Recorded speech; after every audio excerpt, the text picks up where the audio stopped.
100 wildfires burning across the South, tearing through Florida and Georgia, torching more than 135,000 acres, sparking mandatory evacuations, closing schools and major interstates.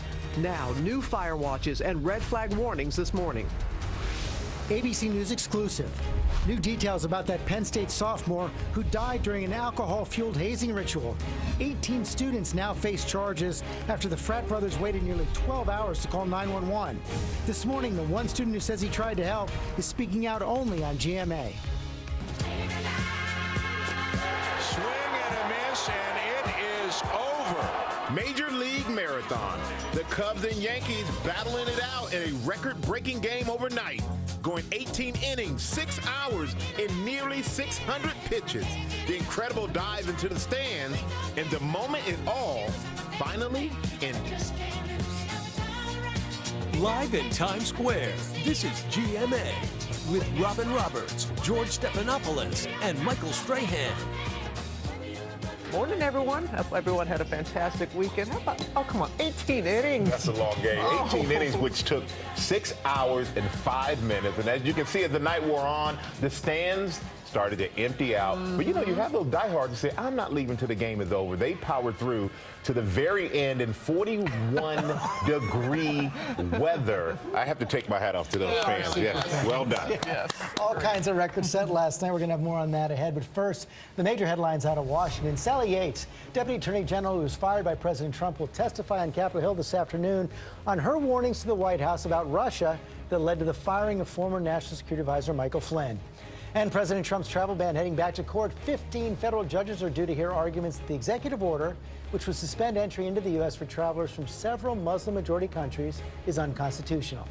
And overnight, former President Obama weighed in on the health care battle. He's defending his signature achievement, which the House voted to repeal last week. And now angry voters are pouring to town halls to question members of Congress about the bill. Our senior White House correspondent, Cecilia Vega, starts us off with all the latest from Washington. Good morning, Cecilia. George, good morning to you. President Obama is now joining in that growing chorus of opposition. This is the first time he has spoken out publicly since the House voted to overturn his health care plan. No mention of President Trump's name. Overnight, President Obama speaking out for the first time since the House voted to repeal his signature piece of legislation. I hope that current members of Congress recall that it actually doesn't take a lot of courage to aid those who are already powerful, but it does require some courage to champion the vulnerable. The former president receiving the 2017 John F. Kennedy Profile in Courage Award in Boston, suggesting the fight is not over yet. This great debate is not settled, but continues. And it is my fervent hope, and the hope of millions, that regardless of party, such courage is still possible. But from Kansas and Idaho, health care is a human right. New Jersey and New York. I'm a veteran. Everyone here deserves single-payer health care now. Republicans who backed the House health care bill facing fierce backlash. You are mandating people on Medicaid except dying. You are making them no one wants anybody to die. You know, that line is so indefensible. Nobody dies because they don't have access to health care. Crowds turning on members of Congress, forcing them to defend their vote. The bill protects the pre-existing condition. The architect of the plan, Speaker Paul Ryan, on the defensive too. You cannot be denied coverage if you have a pre-existing condition. None of this bill, you cannot but only you can not be charge denied people coverage, you more. can't be charged higher. Let me finish my point. You can't charge people more if they keep continuous coverage. The Senate takes up the bill next. From his summer home in New Jersey, the president tweeted this weekend, Republican senators will not let the American people down. But some of those Republican senators already say they do not support the bill as is. The Senate is starting from scratch. We're going to draft our own bill. And Democrats are threatening to wage political war come the midterms. But White House Chief of Staff Reince Priebus is brushing off those threats, Robbins. He says he thinks that the Republican Party will be rewarded.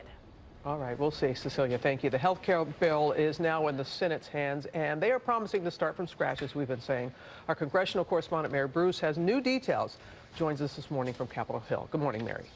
Good morning, Robin. Well, Senate Republicans have made clear they plan to do this their way, and that means starting all over again. And now they've formed a new group, 13 Senate Republicans who are tasked with coming up with a new version. This includes members who have voiced a wide range of concerns about the House bill, including its cuts to Medicaid, plans to roll back protections for people with pre-existing conditions, and some members who simply want to abolish any trace of Obamacare.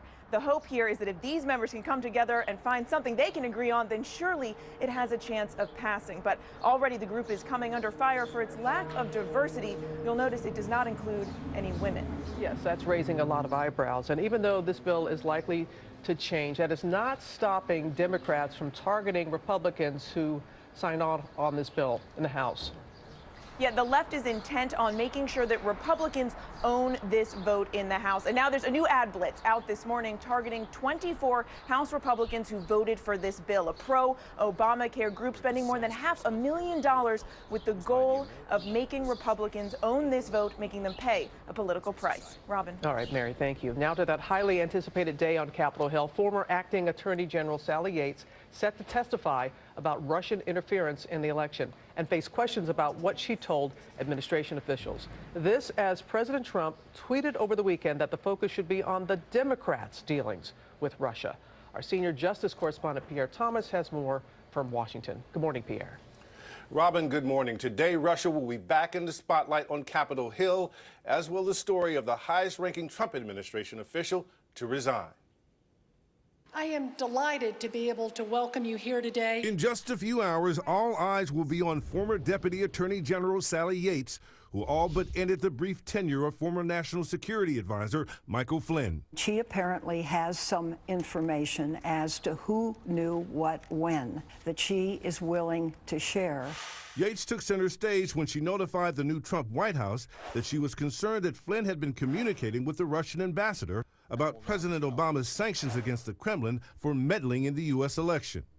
Yates was worried because she saw repeated assertions from Trump's team suggesting Flynn told them he had not discussed Obama's sanctions with Russian officials during the transition.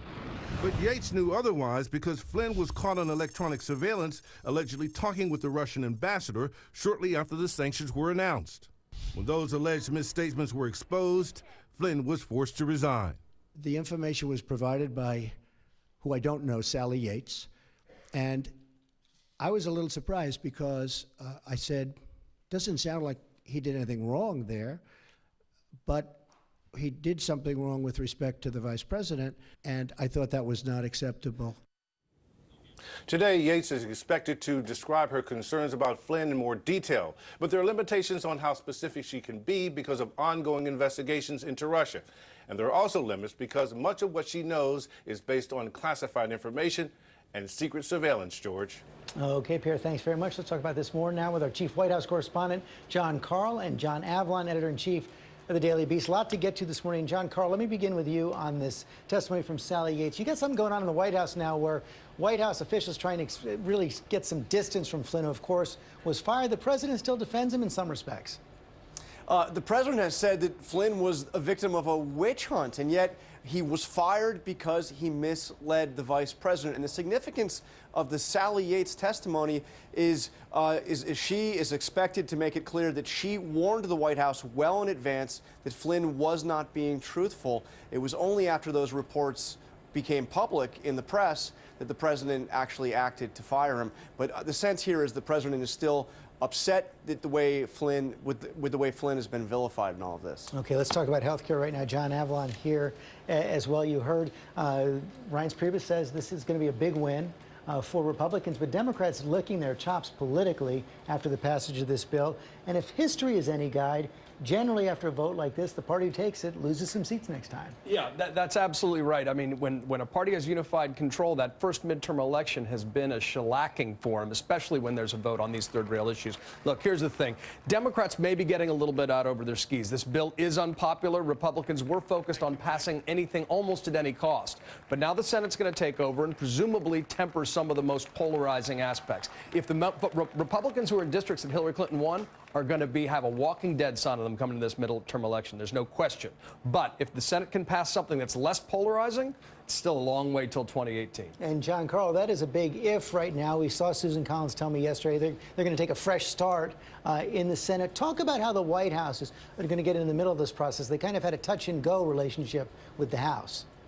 Well, the Senate, if you talk to the Senate about this, you heard it from Susan Collins, you also heard over the weekend from Mitch McConnell that they intend to essentially start over, write their own health care bill. If you talk to senior White House officials about this, they look at this as the Senate basically tweaking what the House passed, making some minor adjustments, and then passing. Look, George, this is the beginning of the process. It is going to be extremely difficult to pass anything in the Senate. I count about a dozen Republican senators that have specific concerns about what the House did. And then even if they pass it in the Senate, it has to pass again in the House, which passed it with only one vote to spare. Hard to see how they thread that needle, John Avalon. It's going to be tight. And look, the senators to watch, Murkowski, Heller, Collins, folks who are from states that are not predisposed to back an ideological bill from the House Freedom Caucus. Big fight ahead. John Avalon, John Carl, thanks very much. Let's go over to Michael. All right, thank you, George. We're going to turn now to those massive wildfires across the southeast, burning more than 135,000 acres and prompting those emergency evacuations in Georgia. And we're going to go to Ginger with more. Good morning, Ginger. Good morning, Michael. That 135,000 acres is just one of the more than 100 fires. It's the one you're looking at right there, seen from above as someone was flying in or out of Jacksonville Airport. Just amazing numbers coming out of Florida and terrible conditions. This fire, Stuart, Florida, of course, up by the Georgia line, schools are closed because of the smoke. Here, I-95 was closed for a time. Now they've got this one contained, but Pasco County, a little closer to Tampa, more than 2,200 acres, burning now, 70% contained. Really bad. The land sea breeze gets those erratic winds going. Michael? All right, thank you, Ginger. George. We're going to move on now to that high-stakes election in France. This morning, the European establishment breathing a sigh of relief after centrist Emmanuel Macron trounced far-right nationalist Marine Le Pen. The new president is now the youngest French leader since Napoleon. Our chief foreign correspondent, Terry Moran, is in Paris. And Terry, this 30-point win appears to be a decisive blow against a wave of angry populism across Europe. It sure is, George. Good morning to you. It feels like a new era here in France. People have been coming up to us and saying, we showed the world that we will not take the path that America did in putting Donald Trump in the White House or Britain did in taking themselves out of the European Union. We showed them France is different, and they're happy about that. Already, Emmanuel Macron is taking center stage. This young, untested leader joining the incumbent President Francois Hollande in a solemn ceremony marking the end of World War II in Europe. And President Trump already sending in his congratulations via tweet, of course, right after the victory, saying, quote, I look very much forward to working with him. The big question, how will Macron get along with Trump? They're such different men in age, in outlook. How will he get along with Putin? And how will he improve the lives of the French people? George? Yeah, a young leader who came just about out of nowhere. Terry Moran, thanks very much. Thank you, George. Now to new tensions with North Korea, where another U.S. citizen has reportedly been detained. The fourth currently being held there. Our chief global affairs correspondent, Martha Raddatz, has new details. And Martha, what do you know about this latest person that has been detained? Good morning, Robin. The North Korean news agency identified him as Kim Hak-song, a teacher, they say, who worked for the Pyongyang University of Science and Technology. Last week, the North Koreans announced an accounting instructor at the same university, Tony Kim, had also been detained.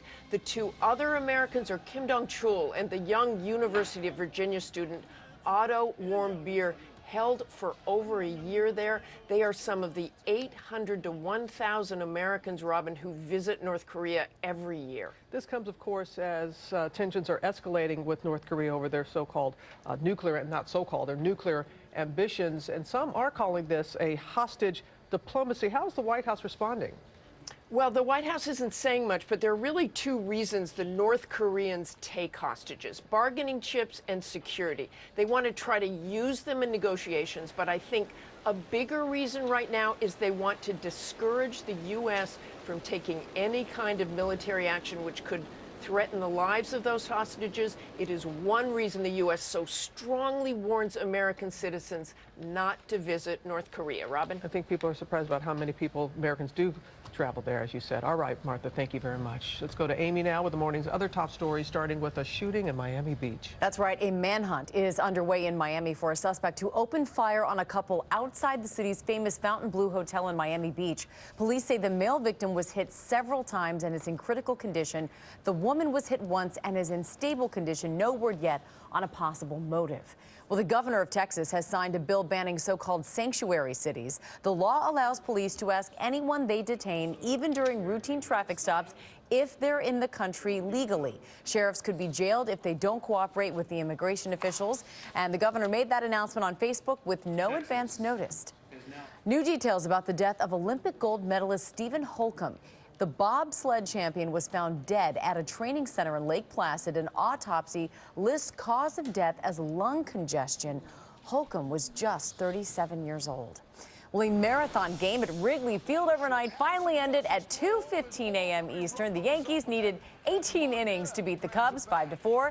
They set a record with 48 strikeouts. It was also the longest interleague game ever.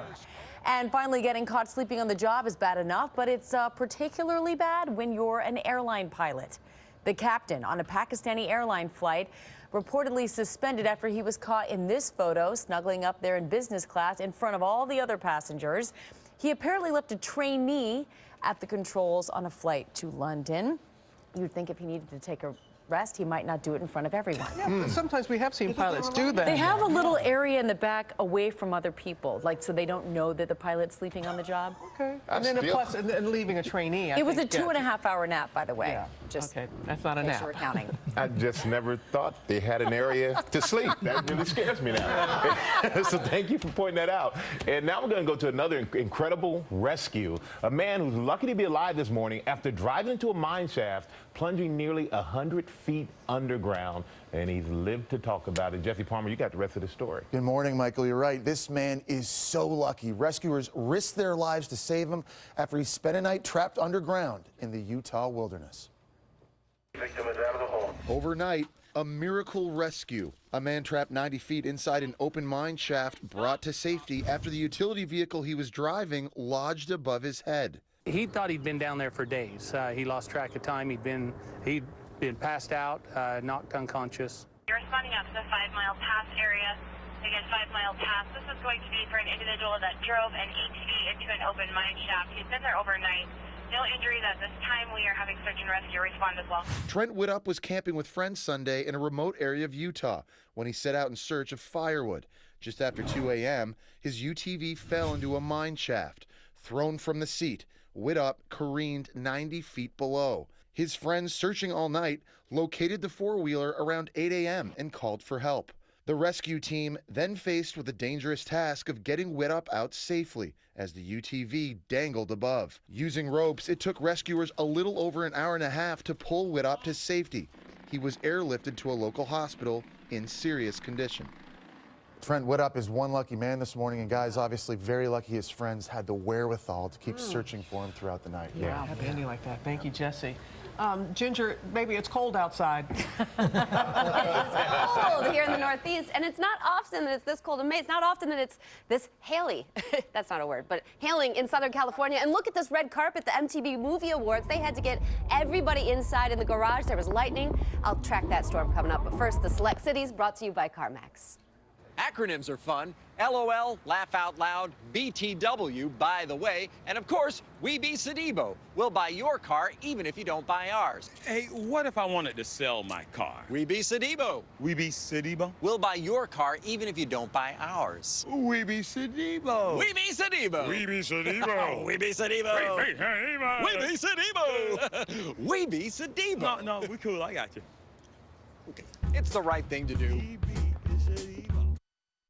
And a very good morning, meteorologist Brian Vandegraff. Temperatures in the low 60s today, bit of a breeze, a few scattered clouds through the afternoon, but boy, it will definitely feel a lot cooler. Average should be about 73. Even tomorrow and Wednesday, keeping it on the chillier side. Now, we do have some rain late in the week. Thursday, Friday, Saturday looks like the wettest. At this point, Models looking a little more impressive for Sunday. Sunday, Mother's Day, mid-60s. Right now, I'm hopeful that it'll be dry, looking a little better, trying to see a drier pattern emerge. Next week, finally, back into the 70s. Coming up, an ABC News exclusive, 18 fraternity brothers now facing charges after a student died at a party. One person who says he tried to help is speaking out. And an amazing survival story, the brave 10-year-old girl who fought off this alligator. The things she did to break free.